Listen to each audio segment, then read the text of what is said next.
Aspetta, dove che aqui de cima, tira daqui de cima. Não está agora não, tira daqui de cima. O suporte faz tudo aí, aumenta abaixo aqui, ó.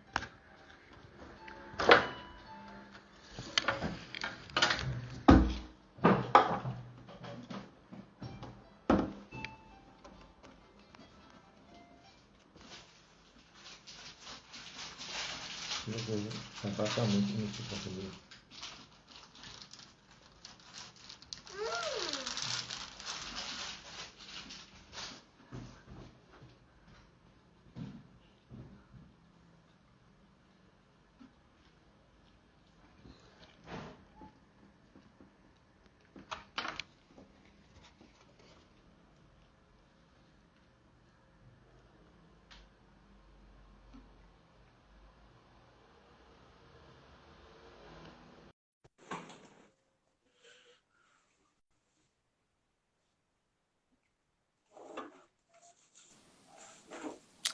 Olá, Olá, tudo bom?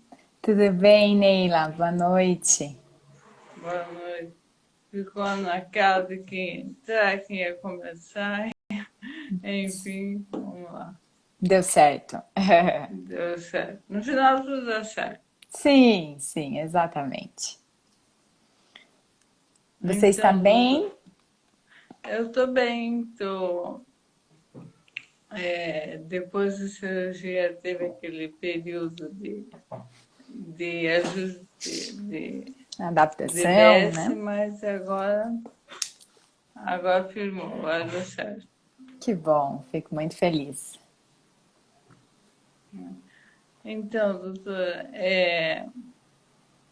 vamos falar um pouquinho de Parkinson precoce. Eu entrei no Parkinson Online, a gente criou para divulgar essa questão do Parkinson precoce. E eu vejo que tem aumentado muito. Tenho visto o tempo todo o pessoal falando cada vez mais cedo que tem Parkinson precoce. Por mais que a gente saiba, já tenha bastante informação, mas sempre tem pessoal novo chegando.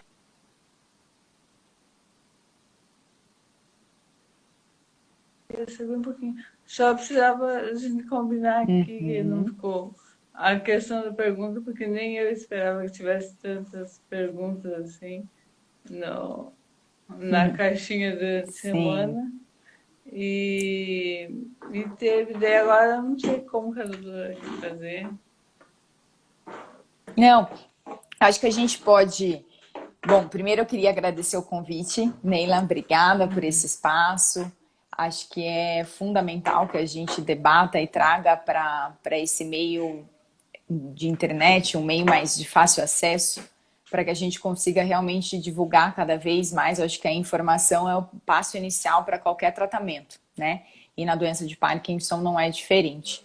Então, obrigada de coração por esse convite. Acho que a ideia daqui hoje é fazer um bate-papo mesmo. A Neila já me mandou algumas perguntas que foram feitas. E aí, Neila, eu não tô.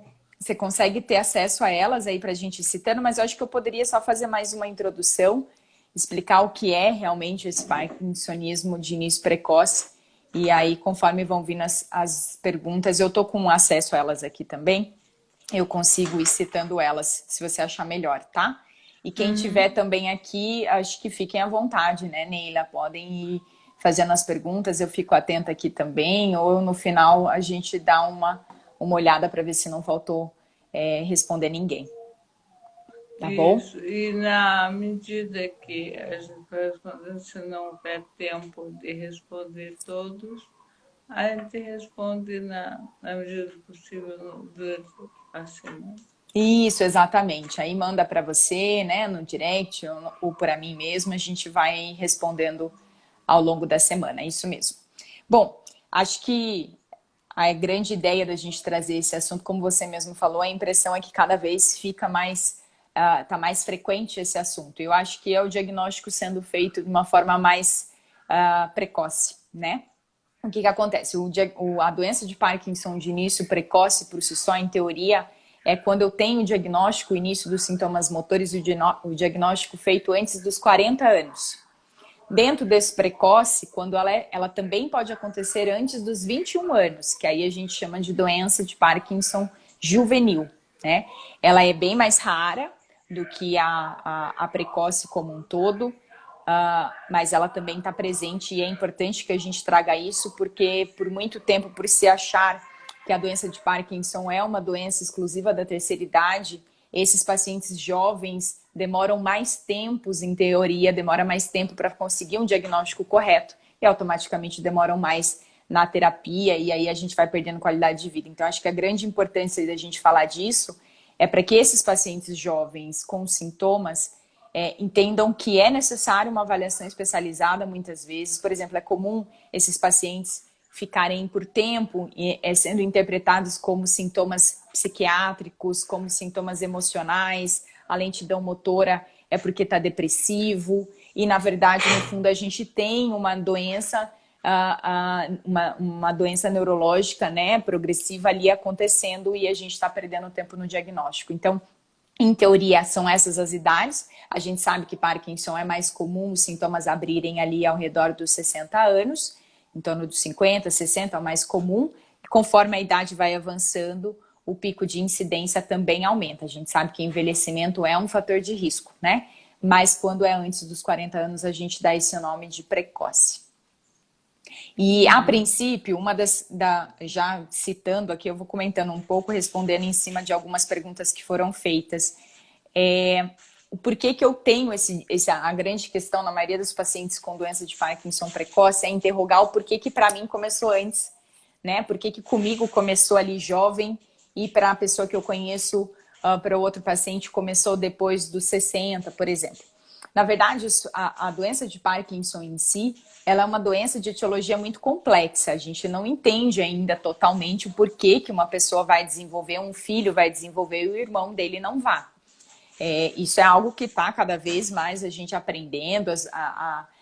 O crescimento do conhecimento genético nessa doença é muito precoce. Para você ter uma ideia, o primeiro gene descrito com essa associação é de 97, então é tudo muito recente mesmo. Principalmente os estudos genéticos dentro da doença de Parkinson. Mas eu tenho uma questão genética acontecendo, eu tenho uma predisposição genética, eu tenho fatores ambientais que fazem esse paciente, somado à genética, desenvolver essa doença. E os fatores de risco acabam sendo basicamente os mesmos para o paciente que começa precoce e para o paciente que começa depois dos 60. Eu não tenho algo assim tão previsível ou algo que eu possa evitar e tentar mudar esse fator para que, se eu tiver a doença aconteça depois de certa idade. Então, a gente sabe, por exemplo, que em termos de ambientais, pacientes que foram expostos a agrotóxicos, então a gente sabe que é mais comum diagnósticos em áreas rurais, por exemplo. Pacientes que foram... a gente sabe até isso, não se sabe muito bem explicar o porquê, mas o consumo de cafeína e até mesmo o tabagismo foram mostrados como os fatores que diminuem o risco. Ninguém aqui está fazendo apologia ao cigarro, não é isso. A gente sabe que os riscos, né, os malefícios do cigarro é muito maior do que evitar a doença de Parkinson, porque não é só ele que causa isso, mas existem alguns estudos que apontam isso. Também, volto a dizer, não se sabe bem ao certo se realmente é causa e consequência, mas foi visto essa relação com cafeína e com cigarro, com hábitos de vida, com pacientes com atividade física mais regular, a gente conseguiu perceber que isso, somado a uma predisposição genética, alguns pacientes vão desenvolver ou não. A gente sabe que os pacientes que desenvolvem mais cedo, para você ter uma ideia, em torno de 10 estudos de 10 a 15, alguns chegam em torno de 20% dos pacientes com doença de Parkinson num todo, são pacientes com doença de Parkinson precoce, tá? Então, a grande maioria acontece depois dos 40 anos. 20% acontece antes. E desses 20%, a grande minoria, na verdade, desses pacientes é que vão ter uma relação genética bem clara. Se eu pegar o bolo de todo o paciente com Parkinson, em torno de só 10% a gente vai ter uma causa genética bem definida. Então a gente sabe hoje que existem várias mutações genéticas que levam, que favorecem e aumentam o risco de eu desenvolver Parkinson, e que quanto mais cedo isso acontece, maior a chance de eu ter essa influência genética na etiologia, na causa da minha doença de Parkinson, né?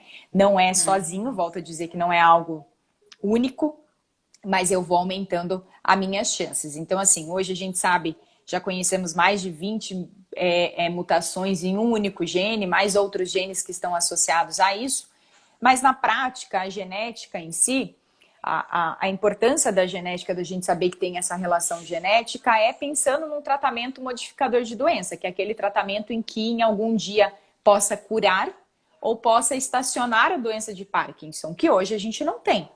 Hoje o que a gente tem de tratamento é para aliviar os sintomas e garantir uma qualidade de vida, né? Mas essa parte genética, a grande importância desses estudos, e hoje já existem vários remédios em fases de estudos, justamente para modificar esses fatores genéticos e a gente poder lá na frente ter algum ganho curativo ou pelo menos estacionar a doença com essas terapias. Então, volto a dizer, é algo muito novo. A primeira definição foi de 97, então é algo que caminha muito, mas é algo que a gente tem, sim, com quem trabalha com essa doença, tem essa esperança de logo mais a gente poder falar em um tratamento modificador de doença.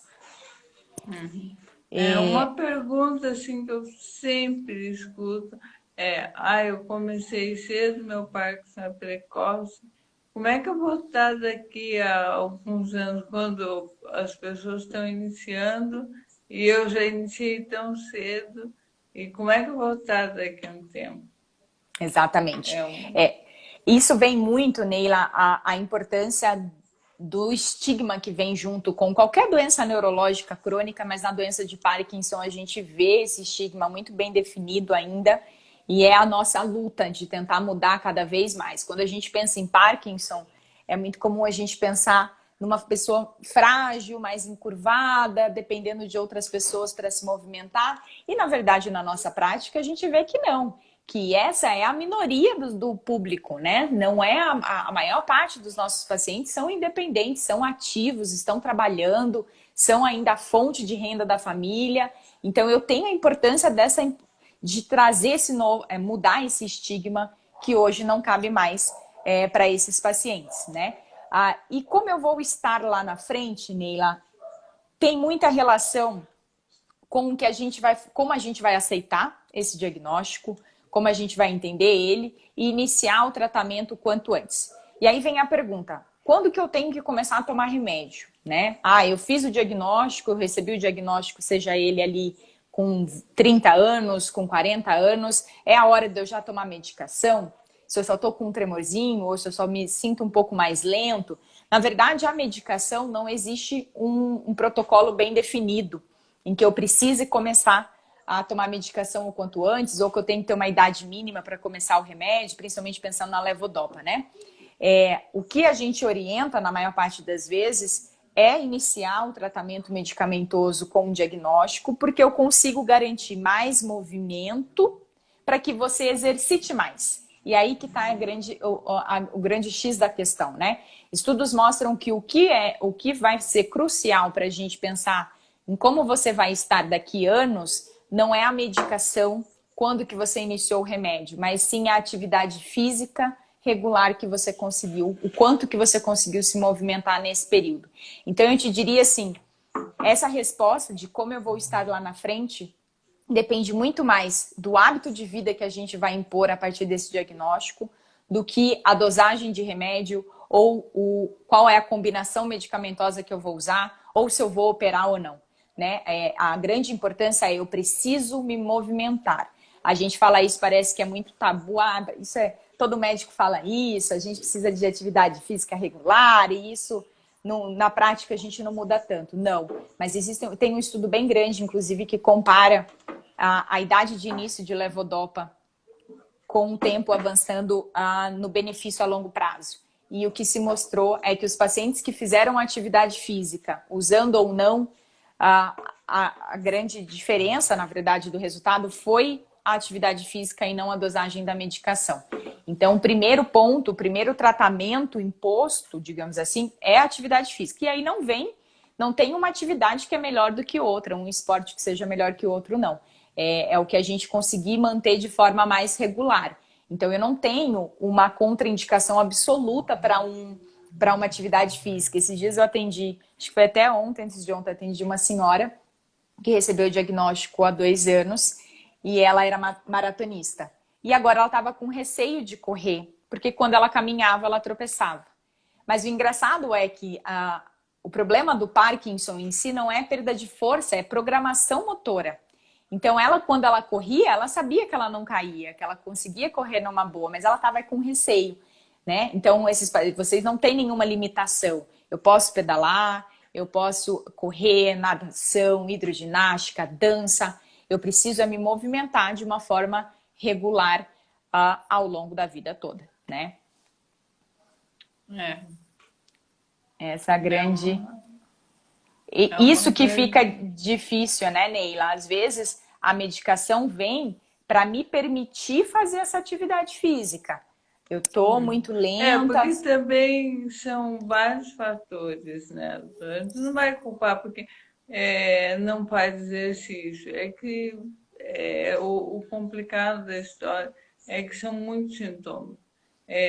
Não é só eu saber que eu preciso fazer exercício para fazer. Você tem que vencer a fadiga, vai ter que vencer, tem que estar estimulando o seu cérebro, a família tem que estimular. Então, são vários fatores, sabe? Eu acho que eu mesma eu era uma pessoa, antes do Parkinson, eu era uma pessoa totalmente preguiçosa para fazer exercício, sabe? Hoje não, hoje eu sei que eu tenho que fazer, porque pela questão da doença, então eu tenho que fazer atividade física, tenho que fazer. Já coloquei isso na minha vida. Mas assim, é muito complicado para as pessoas, não é só questão de conscientização, é uma Exatamente. questão de, sabe, de superação. Exatamente. É o que o pessoal colocou aqui, ó, o Bruno colocou, o medicamento permite que se faça exercícios, exatamente. Se eu estou no início, quando eu fiz o diagnóstico, eu consigo manter uma atividade física regular, eu às vezes até a gente vai sentindo como eu vou sentindo a limitação dos meus sintomas, né? Não é algo categórico, não tem um início pré-determinado para a gente começar a medicação. É muito mais o quanto que os sintomas te limitam a fazer atividade física. Isso que você falou, que são vários sintomas juntos, não é apenas a lentidão, não é apenas a rigidez ou o tremor, isso é fundamental para que a gente entenda, porque quando existem a gama enorme de sintomas que a gente chama de sintomas não motores, né? Que interferem muito mais na qualidade de vida, às vezes, do que até mesmo os sintomas motores, principalmente quando a gente está falando do início do quadro. Né? A gente sabe que o diagnóstico de Parkinson ainda hoje exige eu ter os sintomas motores para que eu consiga fazer esse diagnóstico. Então, eu preciso ter a lentidão associada ou ao tremor de repouso ou à rigidez.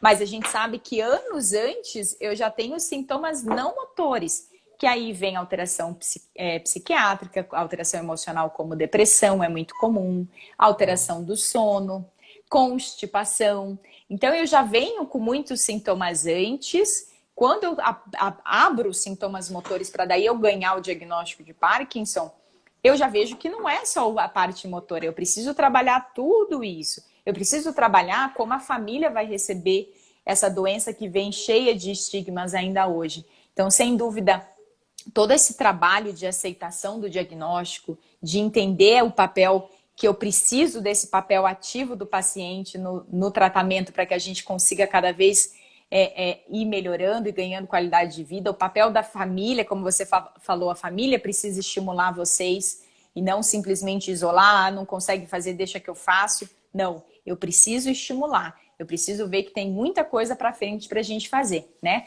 Antes a gente recebe, é comum às vezes a gente receber o diagnóstico e não foi nem foi 2 pacientes que eu recebi, que receberam um diagnóstico anterior até passar por mim e receberam primeiro de colegas, não aceitaram, ficaram anos sem procurar uma segunda opinião ou de voltar ao colega, porque foi muito impactante. e a partir do momento que os sintomas vão progredindo, aí eles decidiram. Então, assim, tem esse período de aceitação, como toda doença, né? Mas eu acho que essa aceitação depende muito da nossa informação. Mostrar que tem tratamento, mostrar que tem sentido esses sintomas, que você não está triste só porque você está tremendo.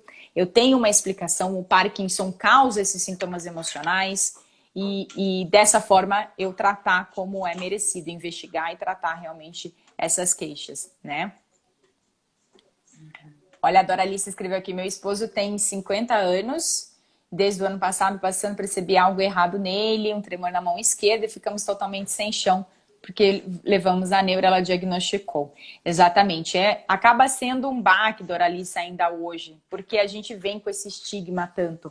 Mas o que eu te diria é o seguinte, a doença de Parkinson hoje, para mim, é a doença neurológica que é mais dinâmica e é mais individualizada possível. Existem vários, digamos, subtipos de Parkinson dentro da doença de Parkinson. Então, é claro que, infelizmente, a gente tem esse costume bobo de nos comparar. Às vezes você vai no médico até ver outra pessoa, outro paciente na sala de espera e isso pode ser angustiante. Você fala, puxa, será que eu vou ficar assim também ou não? Mas eu te diria que não segue essa lógica. A gente tem realmente, tem pacientes que têm o tremor evidente, 20% dos pacientes não vão ter tremor de repouso, que a gente acha que é obrigatório para fazer esse diagnóstico e não é. Eu tenho um paciente que vai ser mais o tremulante, em que ele vai conseguir andar mais apesar do tremor. Eu tenho aquele que vai ser mais encurvado. Eu tenho o que vai ter a distonia, que são aquelas torções. Então, assim, é muito individualizado a clínica de cada paciente. E ainda assim, esse paciente ele varia bastante também ao longo dos anos. Então, por isso que é importante um acompanhamento muito próximo, porque o tratamento ele modifica, é um tratamento muito dinâmico. Não existe uma receita de bolo que vá dar certo para todo mundo. Existe um estágio que esse paciente está, qual é a queixa principal, qual é a dinâmica do dia a dia desse paciente, se ele trabalha, se ele está fora de casa ou não, se ele pode fazer jejum para tomar o levodopa ou não. Então, realmente, a gente precisa levar, são vários itens que a gente vai levantando para definir a terapêutica melhor para cada paciente. Então, não desiste não. Eu sei que impacta bastante esse diagnóstico, mas vamos entender mais. Você vai ver que dia após dia a gente estudando, lendo mais sobre o assunto. Quando a gente não conhece, o bicho-papão é muito maior, né? E quando a gente vai estudando, vai entendendo, tirando as nossas dúvidas com o seu médico, você vai vendo que, conhecendo melhor a doença, você passa a ser mais ativo no teu tratamento. Você consegue entender o porquê que aquilo está acontecendo e como que eu vou atuar diante daquele sintoma para ele melhorar.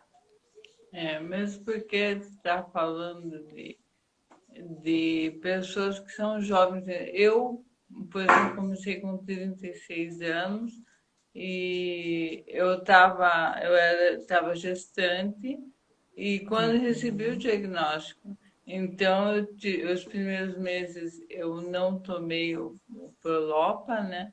E eu tomei depois, daí teve toda aquela questão de segurança, né? Em relação ao bebê. E depois foi a questão da amamentação, eu também não pude amamentar, pela questão dela ser pequena e ia passar por leite. Então, assim, ele está falando de pessoas que estão vivendo toda aquela fase normal, e já carrega uma doença que é pesada.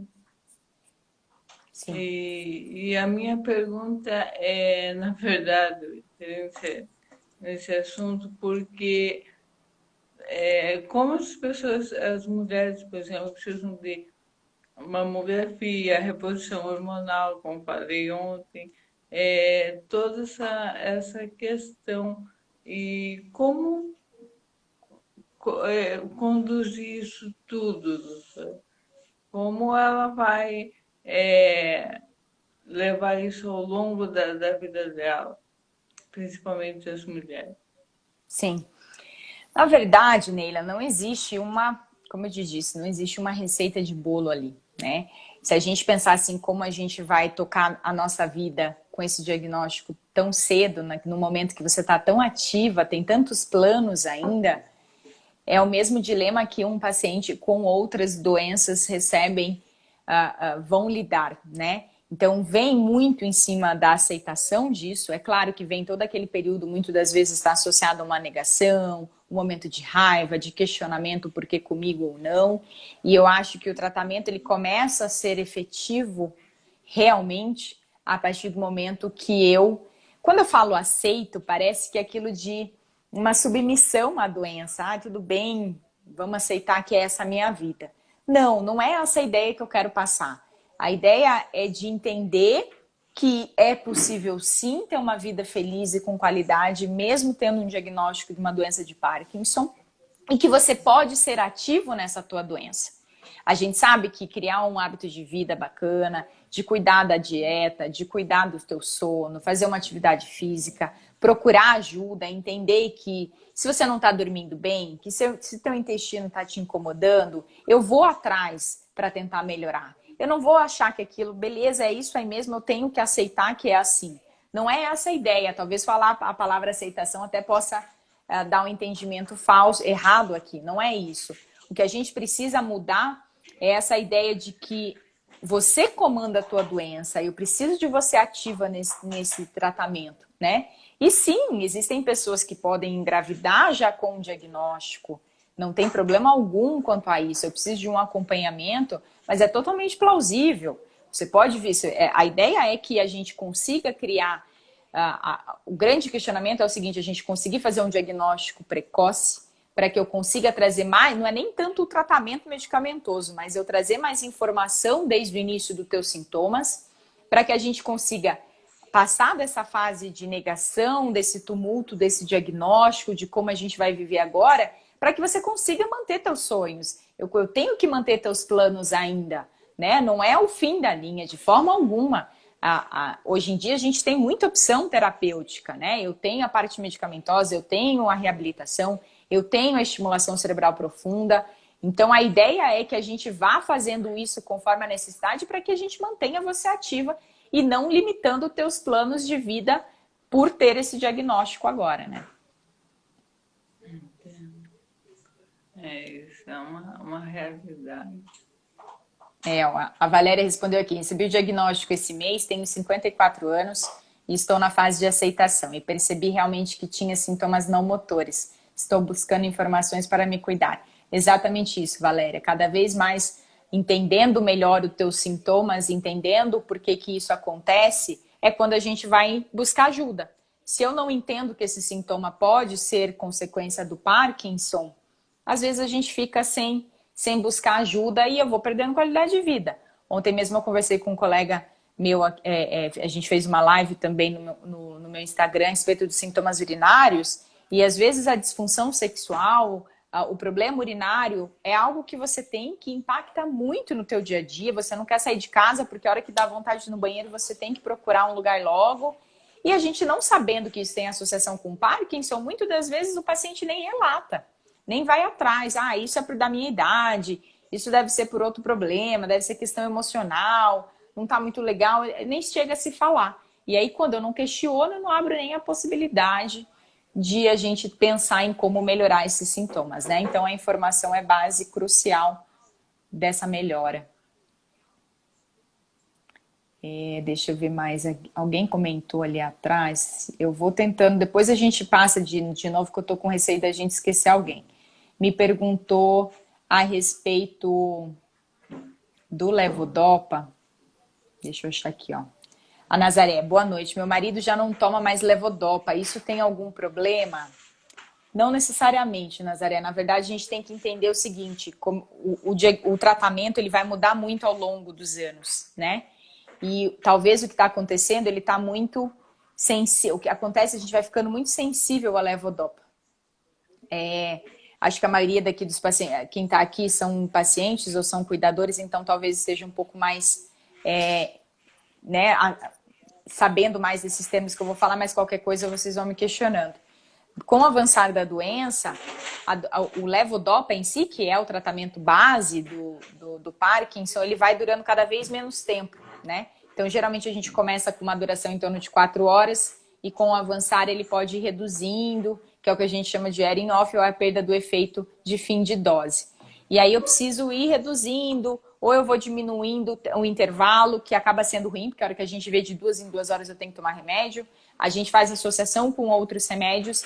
E às vezes, da mesma forma que o efeito vai durando menos, eu vou ficando mais sensível a ele. Então eu posso ter, por exemplo, muito balanço, que é o que a gente chama de cinesia. E aí vem esses sintomas de flutuação. Ora eu estou muito travado, ora eu estou muito solto, com muito balanço. Então talvez seja essa uma das indicações de terem tirado o levodopa dele por ele estar oscilando muito. Ou por a gente não estar percebendo mais ganho com ela, tá? É comum a gente nunca tenta logo de cara tirar o levodopa, não é comum a gente fazer isso. Geralmente a gente vai reduzindo bem, nem que a gente deixe um cheirinho de levodopa e tente com outros remédios potencializar o efeito dela, né? Outra coisa que eu ia comentar, que eu queria falar, acho que no começo eu não falei, quando a gente pensa num tremor, numa doença de Parkinson precoce, existem algumas diferenças, assim, não é tão gritante pensando numa doença de Parkinson de início tardio. Mas existem algumas diferencinhas que são bem claras e que a gente vê na prática. O paciente que começa com sintomas mais jovens, ele é mais suscetível, geralmente a doença é mais benigna, a evolução é mais lenta, a gente nota isso. O fato de ser mais lenta a progressão não significa que não atrapalhe a qualidade de vida, não é isso, tá? É só dizendo que a evolução, principalmente dos sintomas motores, não é tão rápido. Mas é um paciente que é mais suscetível a ter as discinesias, que são aqueles balanços, ter aquela flutuação motora, tá? É mais suscetível, é mais fácil eles apresentarem distonia, que é aquela contração muscular tônica, que às vezes faz uma torção, isso é bem comum no pé, às vezes principalmente no momento que você está off, que você está sem o efeito do remédio, eu tenho essa distorção, ela pode vir no pé, que é o mais comum, mas eu posso ter de pescoço, de mãos. O paciente jovem tem mais isso. E eu tenho menos risco de ter alteração de memória e menos problemas de equilíbrio, tá? Então a gente vê que é menos frequente a gente ter, por exemplo, quedas nesse paciente, desenvolver problemas muito graves de marcha, tá? Então, geralmente, essa é a diferença mais de forma bem simplória, bem geral. Então, teria, sim, uma certa diferença na clínica desses pacientes. Eu até, inclusive, acho que teve uma pergunta aí de alguém que falou que esse Parkinson precoce, a evolução, os sintomas são muito fortes, são maiores de que as pessoas que já Parkinson clássico. Na verdade, assim, a gente tem que pensar que eu tenho mais anos de vida com a doença. Em termos do início, por exemplo, se eu pensar assim, como serão os meus primeiros 5 anos ou os primeiros 10 anos de doença num paciente jovem ou num paciente que começou mais tardio, esses 5, 10 anos, na verdade, vai ser uma doença mais benigna no jovem, tá? Que é isso que eu falei, ele vai ter menos complicação de marcha, a evolução vai ser mais gradativa comparado ao paciente que iniciou mais tardio.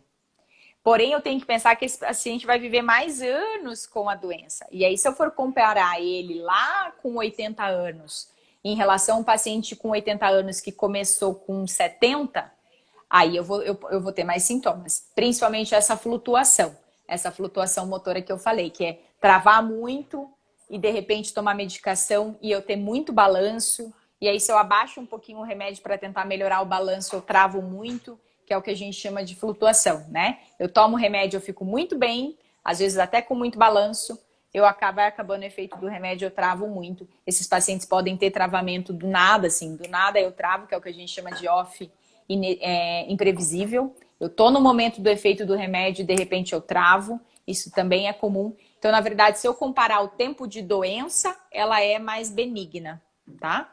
Mas a gente tem que pensar que se lá com uma idade mais tardia, eu vou ter mais efeitos, até porque eu tenho mais tempo de uso de levodopa, de medicação, e aí eu posso ter mais complicações em função disso também. A Karina perguntou qual a periodicidade de ir ao neurologista. Karina, não existe algo muito bem protocolado quanto a isso. O que eu costumo, quando o paciente está bem redondinho, está se sentindo bem daquela forma, eu costumo fazer de 3 em 3. Eu não faço tão espaçado, não. Eu gosto de ter meus pacientes mais pertinho ali.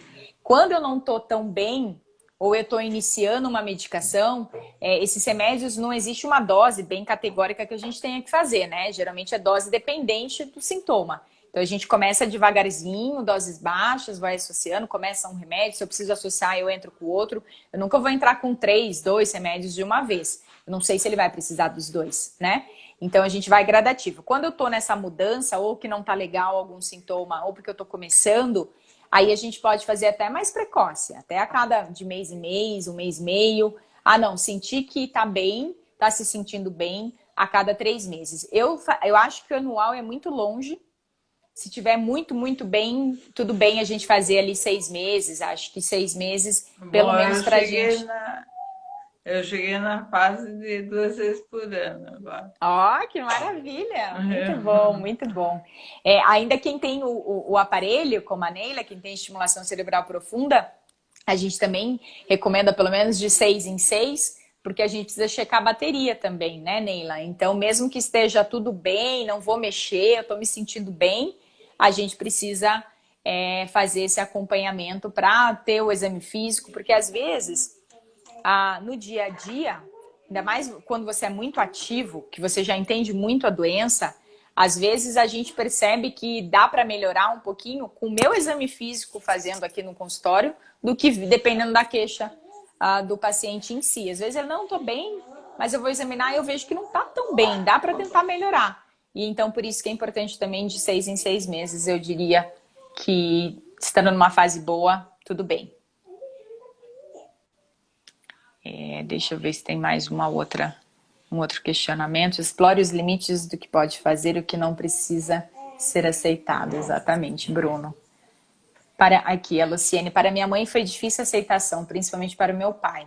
Minha mãe era uma pessoa bem ativa e hoje, após 9 anos, está bem na INET, infelizmente. É algo que a gente precisa trabalhar a família toda. É muito difícil, não é só o paciente em si, não. A gente precisa realmente enxergar o paciente como um todo, né? A Patrícia questionou aqui, no paciente com Parkinson, o que consta no laudo de uma ressonância ou mapeamento cerebral? Patrícia, é o seguinte, o diagnóstico de Parkinson, ele é clínico, tá? Eu preciso ter os sintomas clínicos e o exame físico compatível com isso. Hoje a gente sabe muito bem sobre os sintomas não motores, então os sintomas não motores hoje nos ajudam a fazer esse diagnóstico, a pensar na doença de Parkinson, porque no exame físico eu vou ver que você tem o que a gente chama de parkinsonismo, que é o quê? Um conjunto dos sintomas. Eu tenho a lentidão motora associada ou ao tremor de repouso, ou à rigidez, ou à instabilidade postural. Pronto. Eu sei que você tem um grupo de sintomas. Dentro desse grupo do parkinsonismo, a doença mais comum, disparado, é a doença de Parkinson. Mas eu tenho outras. Eu tenho parkinsonismos atípicos, eu tenho um parkinsonismo medicamentoso, eu tenho que ver quais são os remédios que você está usando para ver se isso não pode ser causado pelo remédio, se eu não tenho intoxicação, por exemplo, por manganês, por metais pesados. Eu tenho toda uma outra investigação também, mas os sintomas não motores, aquela constipação, aquela depressão, um sono agitado, de falar bastante enquanto dorme, de chutar às vezes o companheiro, isso vai me dando sinaizinhos de que a gente está diante da doença de Parkinson. Mas sim, a gente costuma pedir, por exemplo, uma ressonância quando a gente está vendo esse paciente a primeira vez, mas não para fazer o diagnóstico de Parkinson, mas sim para a gente excluir as outras causas de parkinsonismo, como eu te falei. Tá? Por exemplo, eu tenho, pensando no Parkinson precoce, existem outras doenças que não são Parkinson que podem imitar. Por exemplo, eu tenho depósitos de ferro, eu tenho doença de Farc, eu tenho uma calcificação nos gânglios da base bilateral, então eu consigo ver muito bem isso na ressonância. Eu tenho outros achados que me fazem pensar num Parkinson atípico. Então, a ressonância me ajuda muito mais para eu ver sobre outras doenças. No Parkinson, especificamente, ela vai estar normal, tá? Eu não espero ter uma alteração específica. E aí, a gente tem a tomografia com o espectrodáctico, né? Que é as imagens funcionais, em que eu consigo ver a captação de dopamina. A gente sabe que no Parkinson eu tenho, de forma bem simplória, a diminuição da produção da dopamina, que é uma substância que nos dá movimento, digamos assim, é um neurotransmissor que nos dá agilidade, né, iniciativa. E nesse exame, especialmente o SPECT contra o DAT, a gente vê uma diminuição dessa captação desses receptores de dopamina, geralmente de forma assimétrica. Um lado específico da região dos gânglios da base ali, a gente tem uma redução assimétrica de um lado e do outro. Então, na ressonância, que é o mais comum da gente ver no dia a dia, eu não espero uma alteração. O Bruno falou, eu tenho uma leve distonia no pé esquerdo. Geralmente, Bruno, a distonia associada à doença de Parkinson, ela acontece, é mais comum ela acontecer no período off, tá? Então, é interessante que você observe em que momento do dia isso acontece. Eu costumo dizer para meus pacientes que, a partir do momento que a gente vai se conhecendo, eles vão percebendo que toda vez que eles me dão alguma queixa, me trazem alguma queixa, eu vou questionar a respeito de que momento essa queixa acontece em relação ao horário que ele toma levodopa. Se esse paciente já toma levodopa, claro, né? Por quê? Porque se eu tô no pico, é mais comum ela estar no finalzinho do efeito do remédio, aí vem a distonia. Pode acontecer no ON? Pode. Principalmente se esse paciente está tendo discinesia, está tendo aquele balanço. Aí eu posso ter distonia também. Por que é importante eu saber disso? Porque o meu tratamento, a minha mudança, a minha forma de tratar vai ser totalmente diferente. Eu preciso entender se isso acontece por falta de medicação ou por excesso dela. Então, realmente é importante não só a distonia, mas, por exemplo, quedas, alteração comportamental. A gente sabe que os sintomas não motores também oscilam ao longo do dia. Por exemplo, pânico. É comum um paciente ter crises de pânico, de angústia, de medo. De repente melhora. Isso também é mais comum acontecer no momento off, né? Então, é importante sempre a gente tentar desenhar mais ou menos em que horário do dia isso acontece mais, porque vai facilitar o entendimento para o teu médico de como é a melhor maneira de tentar resolver isso. A Debbie também respondeu, tem muita distonia nos pés. Isso é bem comum. É comum essa distonia no pé também pela manhã. A maior parte dos pacientes que apresentam essa distonia também é comum acontecer de manhã. Por quê? Porque você ficou a noite inteira sem remédio. E aí você acorda sem medicação. É comum os pacientes perceberem que o primeiro Prolopa do dia, o primeiro levodopa, demora muito para fazer efeito. Ou às vezes tem a impressão que nem faz efeito.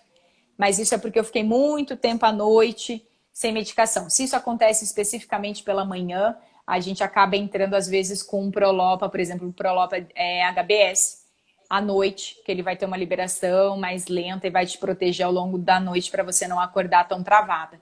Então, é importante ver em que momento que isso acontece, mais uma vez. O exame histórico, o exame físico confirma um parkinsonismo. É isso mesmo, Bruno. A clínica aqui é fundamental. A gente tem, por exemplo, indicações, sim, desses exames complementares, né? Principalmente, a gente tem ultrassom transcraniano, em que a gente vai ver o nigrossoma, a gente tem a espessura da substância negra, a gente tem outros exames sim, tá? Mas são exames não tão corriqueiros, são exames que às vezes não é tão simples da gente achar alguém que faça. O SPECT contra o DAT, por exemplo, não é um exame barato, mas até os planos até cobrem. Mas a grande questão, eu tenho que ter indicação para isso, tá? Se eu estou muito no início, eu não vou ver muito benefício. A grande diferença, por exemplo, do SPECT contra o DAT, por exemplo, é quando eu estou na dúvida se é uma doença de Parkinson ou se é um parkinsonismo associado a alguma medicação. Aí eu vou ver essa diferença. Por exemplo, se eu já sei que eu tenho um parkinsonismo e eu estou na dúvida se é Parkinson ou se são aqueles Parkinsons atípicos que também são doenças neurodegenerativas, esse exame não vai me ajudar em nada. Ele vai vir alterado, mas não vai me falar se é Parkinson ou se são os outros, tá? Então tem que ter um raciocínio porque eu pedi esse exame, não é só, eu tô tremendo ou eu tô lenta, eu vou fazer esse exame. A Carolina perguntou como está sendo o uso de cannabis, né? O conhecimento de cannabis está sendo cada vez mais ampliado e antigamente a gente tinha um preconceito ainda muito grande com isso. Parecia muito milagroso, mas não é assim, tá? Eu costumo dizer, o grande benefício bem demarcado da cannabis na doença de Parkinson é mais para os sintomas não motores. Então, eu tenho estudos muito robustos até para melhora de sono, para melhora de fadiga crônica e para melhora de transtornos de humor, ansiedade, depressão. Com certeza você já ouviu falar ou já viu algum vídeo de algum paciente dizendo que melhorou a parte motora, que melhorou o tremor, que melhorou a marcha. Existem estudos, relatos pequenos ainda, não tão robustos. Na minha prática, o que eu vejo realmente é uma melhora significativa dos sintomas não motores. Eu não tenho nenhum paciente que eu tenha indicado para tentar melhorar a parte motora em si, não. Quando tem um quadro de dor crônica, que a gente sabe que é sintomas comuns do Parkinson e também são bem incapacitantes, o cannabis pode ser uma alternativa sim, tá? Então agora tá muito mais fácil, a Anvisa liberou no ano passado, então os trâmites burocráticos da gente importar ou não tem sido muito mais fácil, a gente já tem indústrias produzindo no próprio Brasil, então tá sendo muito mais acessível, tá? Mas a gente tem que pensar primeiro se eu tenho indicação, o que eu quero melhorar com ela. Não adianta a gente pensar que ele vai resolver tudo, que ele é milagroso, que eu vou ficar muito bem com ele, vai resolver todos os meus problemas. Não. Isso é chave crucial da gente entender para conseguir indicar e ter a expectativa real do que ele pode melhorar. Ó, o Bruno, minha distonia parece segmentar. Quando eu mexo a mão esquerda, ativa o pé. Isso é comum, Bruno. Isso é comum, tá? Essa associação de movimentos. Pela manhã ocorre mais, exatamente. Tem que ver à noite, se a gente está com medicação à noite. Aqui, ó, meu pai anda apresentando esse pânico quando o efeito da medicação está acabando. Isso é um conhecimento mais recente, eu te diria, tá? De entender melhor a importância dos sintomas não motores. E os sintomas psiquiátricos que vêm aí, ansiedade, depressão, pânico, angústia, eles são os sintomas não motores que mais flutuam ao longo do dia. Então é comum, às vezes até é comum achar que tá entrando, tá demenciando, que tá ficando com confusão mental, e na verdade a gente vai ver sintoma de off. Como se a gente chama isso de off não motor. Ele faz esses picos. Então, no início, ele pode responder ao aumento do tratamento medicamentoso de levodopa ou os agonistas, por exemplo, ou outra medicação que potencialize o levodopa, mas às vezes só aumentar a medicação dopaminérgica não é suficiente, tá? Então, é uma alternativa. Eu diria que a primeira linha ali para eu tentar melhorar esses sintomas de pânico, essas crises de pânico, é aumentar. Eu diria que é aumentar o tratamento dopaminérgico, mas às vezes não é o suficiente. A gente tem que entrar com outra medicação, um neuroléptico ou algum ansiolítico junto, tá? Ó, doutor, a Márcia. Doutor, eu tenho pânico faz 10 anos, tomo sertralina desde então. Pode ser por causa do Parkinson? Pode. Pode sim, tá? A gente sabe que dentro dos sintomas não motores, os que mais acontecem de forma precoce, que a gente chama numa fase ainda pré-motora, eu não tive o diagnóstico de Parkinson porque eu ainda não tô tremendo, eu ainda não tô lento, eu não tenho a rigidez ainda. Anos. Principais depressão, sintomas depressivos, mas aí esses sintomas depressivos a gente tem que levar em consideração que eles misturam-se muito com sintomas de ansiedade. Vem a constipação, né, o intestino preso, e vem os distúrbios do sono, principalmente o que a gente chama de distúrbio comportamental de sono REM, que é aquele paciente que se mexe muito à noite, que sonha muito, que fala muito à noite. Isso geralmente vem anos antes, e aí quando eu abro o sintoma de Parkinson, a gente vê que isso pode estar associado. Então sim, Márcia, pode sim, tá? Doutora, sobre discinesia, tem um paciente conosco lá no grupo que ele é muito jovem, até depois me pergunta, que ele tem um movimento voluntário, acho que é discinesia, e ele fala que tem à noite também. É do sono ou é discinesia? Primeiro, provavelmente se eu tô dormindo, isso pode ser mais distúrbio comportamental de sono REM. O que é esse distúrbio do sono? A gente tem uma fase do sono em que eu tenho atonia total. O meu corpo, nenhum músculo contrai. Eu tô bem relaxada. E a gente sabe que o nosso sono não eu entro num sono leve, fico no profundo a noite inteira, eu vou pro leve e acordo. Não é isso que acontece. A gente entra e sai do sono profundo leve várias vezes. Então, eu entro nessa fase de atonia, em que eu não contraio o músculo, várias vezes ao longo do dia, ao longo da noite, do sono. E esse paciente com Parkinson, ele perde esse momento em que ele teria que estar totalmente relaxado, ele perde essa atonia. Por isso que se mexe muito. É como um paciente cair da cama e cai e se machuca bastante. Pode machucar parceiros. Eu tenho, junto da movimentação, vem a sensação de que teu sonho é muito real, que você está sonhando muito, que fala, que grita. Às vezes o paciente acorda com o próprio grito. Então, provavelmente, se está tendo dormindo, eu acho mais provável a gente estar diante de um distúrbio comportamental de sono REM, tá? Durante o dia, isso com certeza deve ser discinesia. A discinesia em jovem pode ser muito incapacitante, né? Ela pode desde vir só uma sensação de pescoço ou de boca, em que às vezes o paciente fica colocando, meio como mastigando, colocando a língua para fora, pode vir da mão, mas pode ser bem incapacitante, de ser o que a gente chama de coreia, de balismo, em que ele mexe muito o tronco, não consegue andar com esse movimento. Então, acho que se isso acontece com você dormindo, provavelmente a gente está diante do distúrbio comportamental de sono REM. Aí a gente precisa otimizar esse tratamento, tá? Talvez se a gente ficar muito em dúvida, uma polissonografia seria interessante. É que a discinesia, esse balanço, ela acontece por excesso da levodopa, né? Então, principalmente se você não toma medicação levodopa durante a noite, porque tem pacientes em casos muito avançados que ficam acordando. Não é o ideal, não é o que a gente quer, mas às vezes toma na madrugada.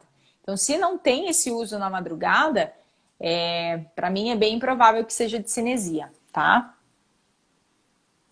O Alexandre questionou aqui. Boa noite. Olha, eu fiz a cirurgia de DBS e por que antes da cirurgia a levodopa tinha uma reação e depois a reação é outra? Alexandre, se você não está ouvindo, me explica melhor qual é essa reação outra que você está sentindo. Em teoria, o efeito se mantém, tá? Na verdade, o que a gente tem que lembrar é que mesmo com o DBS, a doença de Parkinson vai progredir. Então, não é algo que é curativo. O DBS não é curativo, o DBS não substitui os remédios, ele vem como uma alternativa muito boa, por sinal, para somar a minha possibilidade de remédio. Principalmente quando tem aquela flutuação muito grande, porque daí eu começo a ficar com o intervalo de ação do remédio muito difícil. Se eu abaixo um pouquinho a dose para melhorar o balanço, trava muito. Se eu aumento um pouquinho, ele já piora muito o balanço.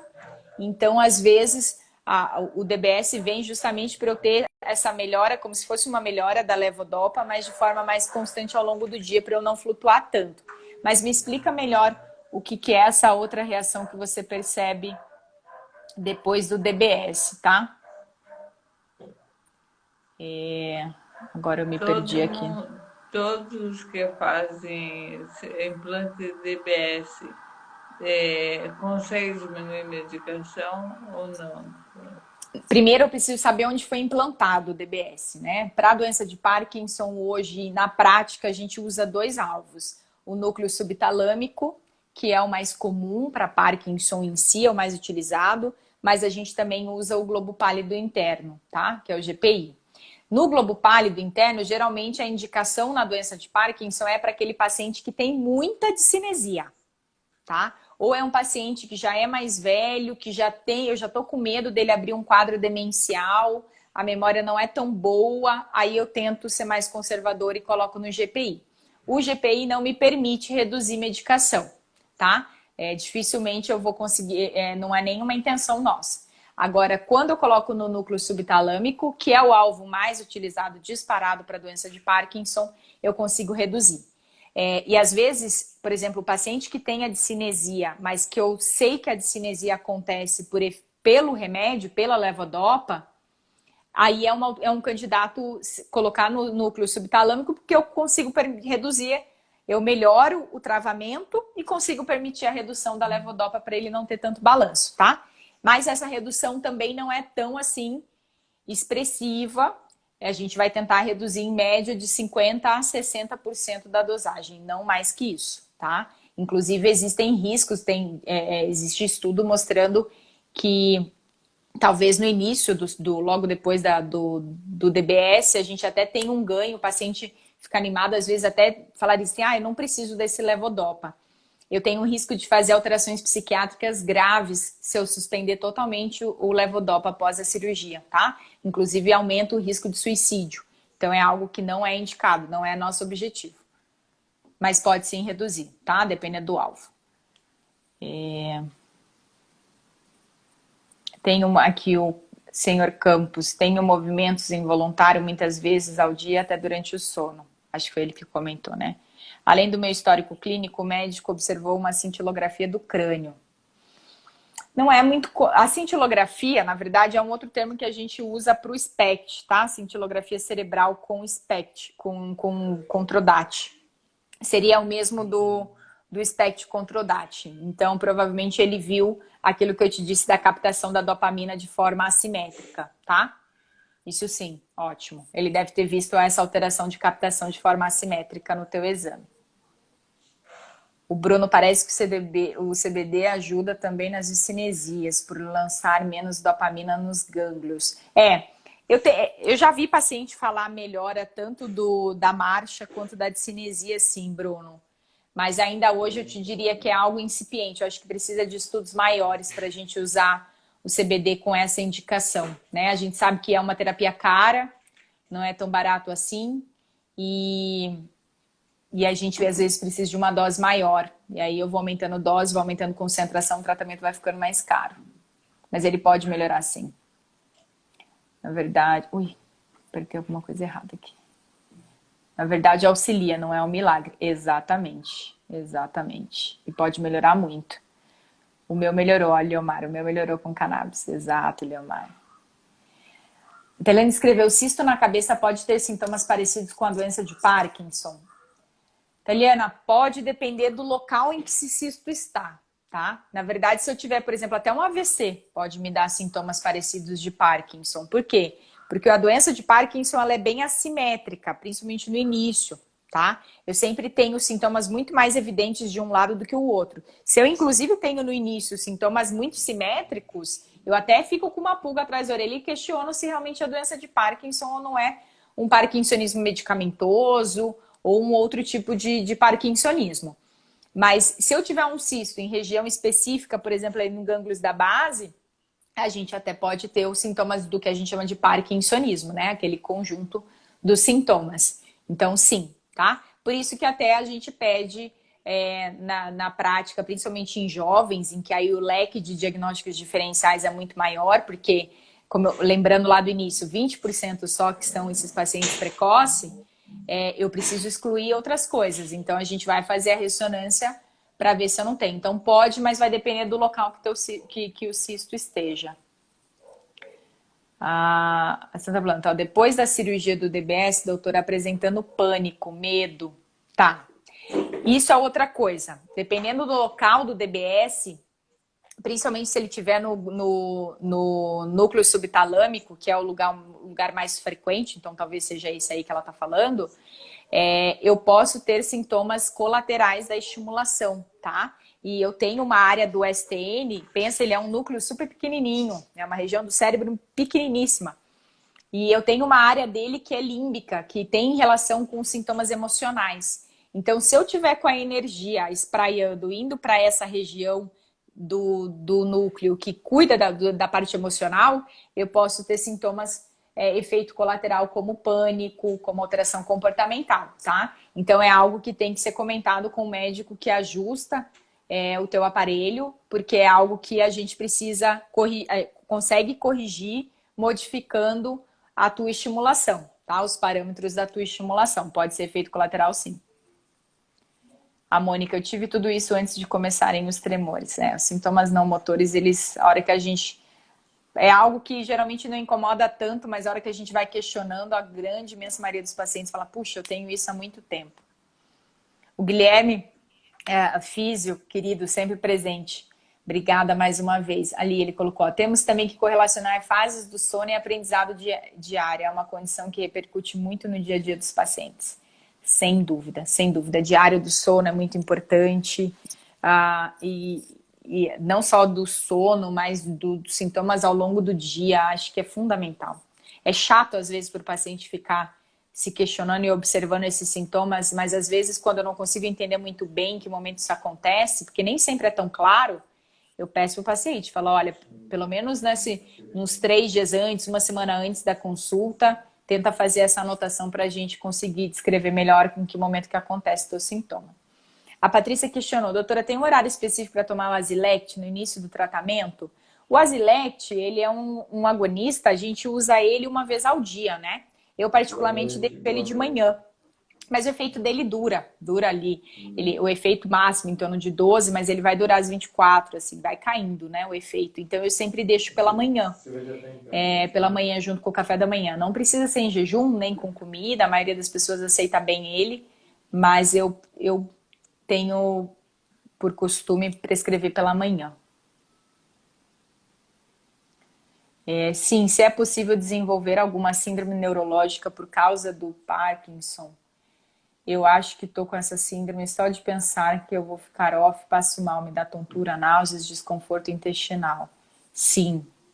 É o seguinte, a gente sabe que todo distúrbio do movimento, e no Parkinson não é diferente, a emoção, os sintomas emocionais, o estresse, a ansiedade, piora muito os sintomas. Então, ela pode piorar muito o tremor, ela pode piorar a discinesia, o balanço, ela pode piorar a distonia. E isso independente de eu estar falando de doença de Parkinson. Um paciente com tremor essencial, com distonia generalizada, ele vai ter essa piora. Então, é sabido que às vezes vem a angústia, a gente fica todo pensando no que vai acontecer, se é ou se não é. Acho que a minha sugestão para você seria procurar um profissional de confiança, levar tuas dúvidas, fazer um exame físico cauteloso, né? E tirar tuas dúvidas na consulta. Acho que ninguém melhor do que o médico que está te examinando para conseguir mostrar para você, né? O que faz sentido ou não. Faz sentido eu pensar em PK, em Parkinson? Não. Por que não? E aí, com a informação, com essa discussão, essa tua ansiedade, esse teu medo vai diminuindo. Você vai ver. A Ellen, doutora, levodopa é indicado para outros tipos de tremores que não sejam de doença de Parkinson? Existem, Ellen, ótima pergunta. A gente tem o parkinsonismos atípicos, né? Que são o grupo de 4 doenças ali que entra a atrofia de múltiplos sistemas, a paralisia supranuclear, a degeneração córtico-basal e a demência frontotemporal. São todos uns palavrões os nomes. Nessas situações, eu tenho um quadro de parkinsonismo e eu tenho associado outros sintomas. Então, é isso que vai fazer a diferença. Eu tenho uma demência junto, eu tenho quedas frequentes desde o início, eu tenho alteração de pressão, incontinência urinária desde o início dos sintomas. Então, eu tenho outras coisas que vão acontecendo junto. Esses pacientes, eles podem, sim, ter benefício com levodopa. Então, a gente tenta, tá? Na maioria das vezes, esses parkinsonismos atípicos respondem menos ao levodopa e quando respondem por um tempo inferior. O Parkinson, a gente sabe que o levodopa vai fazer efeito a longo prazo. Eu posso precisar de doses maiores, de doses mais fracionadas, mas ele vai continuar fazendo efeito. Agora, no atípicos, não, tá? A atrofia de múltiplos sistemas, em torno de 50% dos pacientes respondem bem no início. E a paralisia supranuclear, em torno de 10 a 20% dos pacientes também podem responder, tá? Então, tem indicação sem pensar na doença de Parkinson, sim. Outra indicação para o levodopa, mas aí não seria para tremor, eu acho que não é sobre isso que você está questionando, é para distonia. Existem distonias responsivas à levodopa. E isso é um diagnóstico diferencial no paciente que abre o parkinsonismo precoce, inclusive, tá? O mais comum é a distonia genética, a DYT5, que responde muito bem a levodopa, e geralmente quando responde uma dose pequenininha. Mas aí eu não necessariamente vou ter o tremor, eu tenho mais a distonia mesmo abrindo o quadro. Acho que não foi isso que ela quis dizer. No início do DBS pode ter confusão mental? Esse início, se for o início logo pós-operatório, sim, é comum, tá? Principalmente, mesmo porque no pós-operatório, não sei se todo mundo está familiarizado aqui, mas a estimulação cerebral profunda, você sai da cirurgia do hospital com o aparelho desligado, né? A gente vai ligar em média 30 dias depois. Por quê? Porque só de eu colocar o implante ali, eu já tenho uma inflamação daquela região. Então, até o paciente percebe que 10, 20 dias depois está se sentindo, nossa, melhorou, nem tá ligado, já eu tô sentindo bem. Aí vai passando esse inchaço, os sintomas do Parkinson vai voltando. Aí dá um mês fazendo, poxa, eu fiquei bem 20 dias, agora já voltou tudo. Não, daí a gente vai ligar. Então, nesse início, pode ser sim, principalmente alteração assim comportamental de desinibição. Ficar mais falante, às vezes falar mais palavrão, mexer com pessoas que não conhece tanto, isso pode acontecer, tá? Mas se tiver com o aparelho já ligado, é importante que se fale, porque isso pode ser energia que está dissipando para outras áreas e isso pode levar a esse sintoma sim. Neila, eu não sei o tempo que você tem disponível aí por mim. Eu acho que já estamos no final. Ótimo, ótimo. Deixa eu ver aqui se a gente tem... Há uma média de anos em que pacientes jovens precisam do tratamento cirúrgico. Ótimo, Bruno. Ok. Antigamente a gente achava que o DBS era a última opção de tratamento.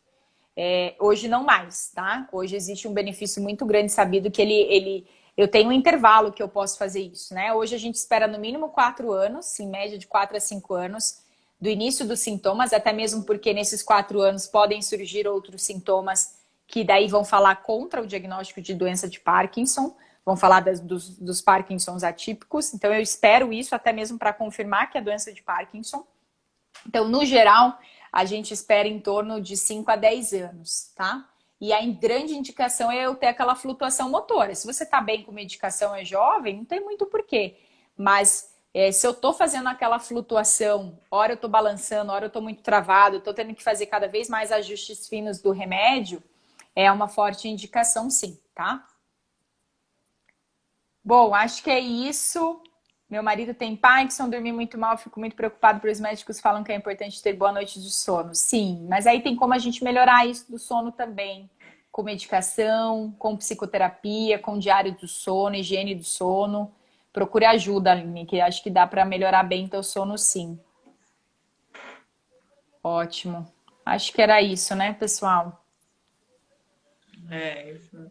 Bom, doutor, eu quero agradecer a sua participação. Pedir desculpa ao pessoal que, para mim, tem horas estou bem, horas não estou.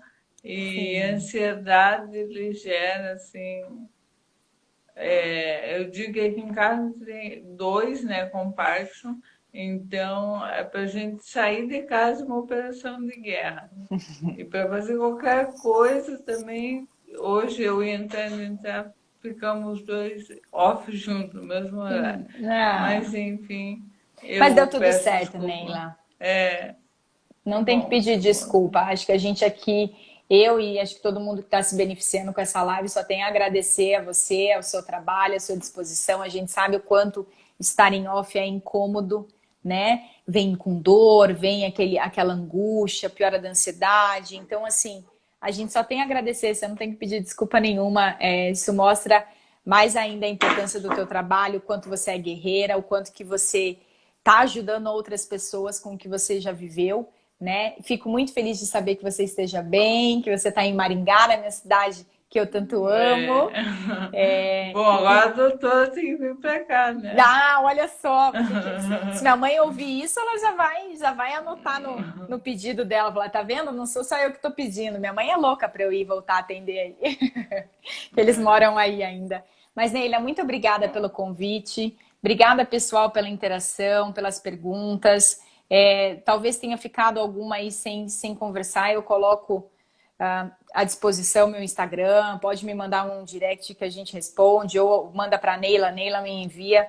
Mas vamos tentar nos ajudar, né? Para mim foi muito bacana as dúvidas de vocês. Eu vou aprendendo cada vez mais com essas angústias, com esses relatos. É assim que a gente vai crescendo um com os outros, né, Neila? Obrigada mais uma vez, me coloco à disposição para quando precisar, é só me avisar, tá, Neila? Tá, já. Eu agradeço muito, doutora, a participação do pessoal. E valeu mesmo. Foi muito boa a live. Boa. Um abraço, gente. Boa noite. Boa noite.